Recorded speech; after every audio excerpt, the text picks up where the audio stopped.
I entered the military in '66.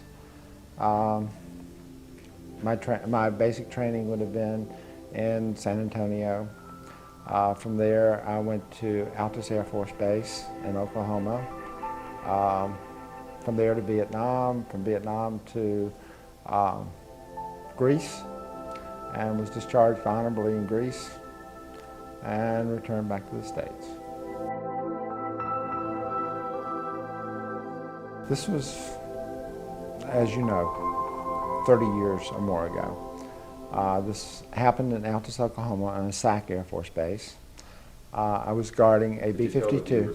SAC is? SAC is Strategic Air Command.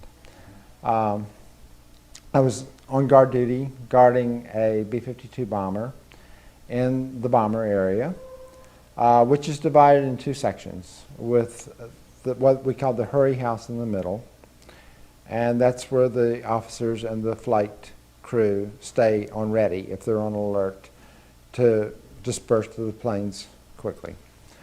And on this would have been like on the summer of 1967 is the closest, sometime in the summer period there. We were on guard duty. There were, I think, like approximately 4 planes on each side.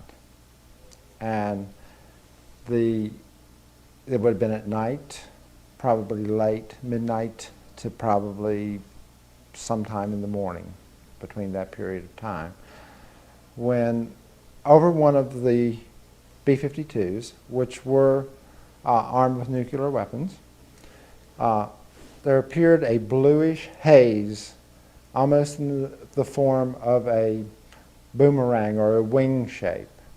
And in this haze, there was a glittery light. We had no idea what this was. And we do know that the SAC teams were called to ready, so they came out to the plane. But prior to that, this just hovered over the plane for a short period of time and then just vanished. We were told later that it was picked up on radar.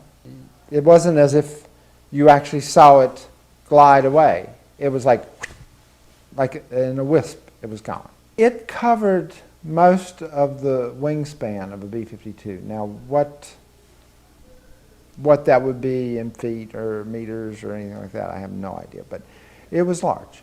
It was large, but it was also very transparent. It was not a solid mass. It was not what you would think of if you think of a UFO, and at that time we had no idea. This was something that actually showed up on radar, and the perimeter guard saw it, and the other people on the other post, because there's one person per B-52 bomber. Really? Yes, and there's a red zone around that bomber that you're not allowed anyone in it. So even the guard itself does not go past that red line. So there are other people that saw it. Just above it. Just above it. I'm talking like no more than 20 feet. It was just, I mean, just above eye level. A B-52's high to begin with, but when you looked at it, it was just above it.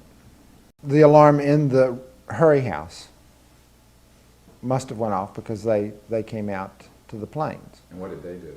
They board the planes and they start them up and are ready to taxi to take off whenever notified. There was not a notification. They just started their engines, and then they must have gotten word. We don't hear what's going on in the cockpit, but then they shut down the planes and then they went back in. Or shortly afterwards, after we'd seen it. It had left, and that's when they were dispersed to the planes. There were nuclear weapons, and the SAC base is always ready for that. So those are hot, ready to go. So yes, strategic area. yes. And when they're in that area, that's what they're loaded for. That's why we're guarding them. That's the whole purpose of not allowing anyone near them, because they were armed with nuclear weapons. We had no idea what it was.